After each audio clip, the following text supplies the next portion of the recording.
Congratulations on making it to the third lesson of the Coding 101 Front-End Web Development course. In this lesson, we're going to talk a lot about HTML and CSS. As a reminder, this is the front-end formatting and styling of any web page.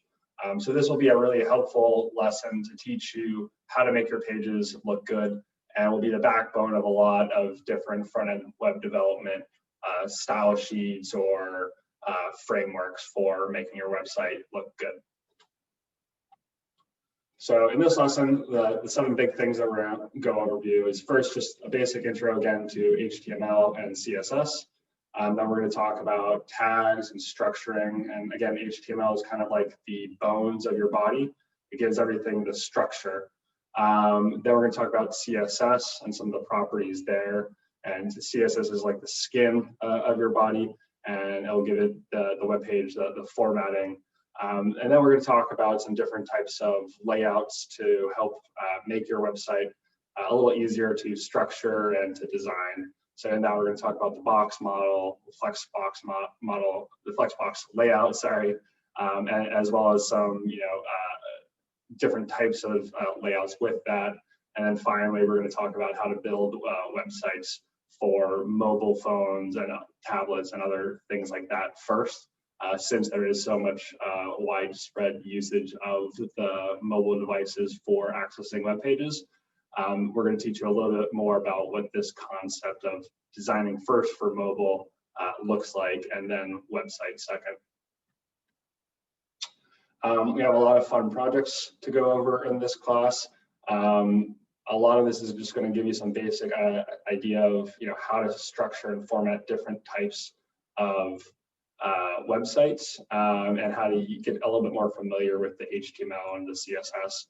We're not trying to teach you everything here in this course. We're really just trying to give you an overview of a lot of different concepts so that you understand how it works, and then you can just Google stuff to figure out if there's something specific that you want to do, like make checkboxes or whatever it may be.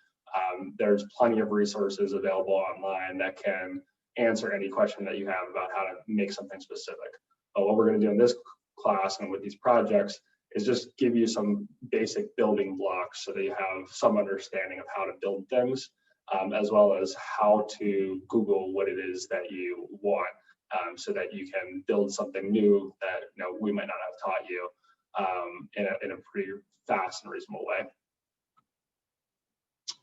So the first thing we're going to go over again is just HTML and CSS again.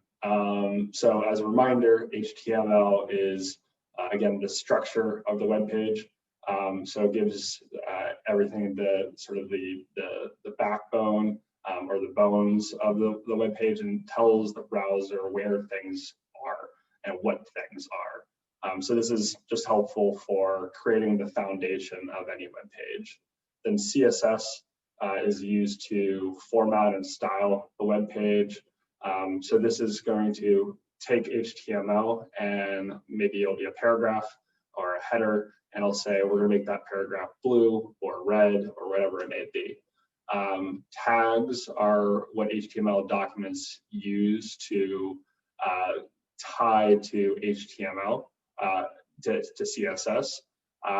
So different types of tags will be used for HTML, and then you can use CSS to say some of these tags will look like this, and some will look like that. So in this example, the hello world, this is a paragraph tag, and we just use the letter P to denote that. As you can see here, there is basically the little less than, greater than signals around the P in the beginning. That's called the opening tag. And then the same thing at the end, and that's called the closing tag, except there's the extra slash there. So this is important to remember. You'll see it a lot throughout this lesson, as well as any code that you do later on. And then in order to style this paragraph above in HTML, what we would do is in a separate CSS file, we would say P font size 12 pixels. So this will take all the paragraphs in the HTML file, which would be this hello world and the I'm excited to get started, and it would make it a font size of 12. As we go through, we might have different types of paragraphs. So some paragraphs we might want to have styled one way, and some paragraphs we might want to have styled a different way. So in this example, what we have is the hello world. We want it to be styled green, and then the I'm excited to get started, we want that paragraph to be styled blue. So what we'll do in this example here is we'll add a class to the paragraph, and I'll go into a little bit more detail later on about what a class actually means.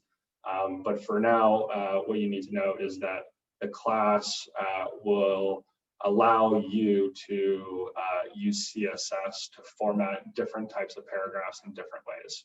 So up above, you can see that the first hello world is in the greetings class. And then down below in the CSS file, we can then say anything that's class greetings will color green.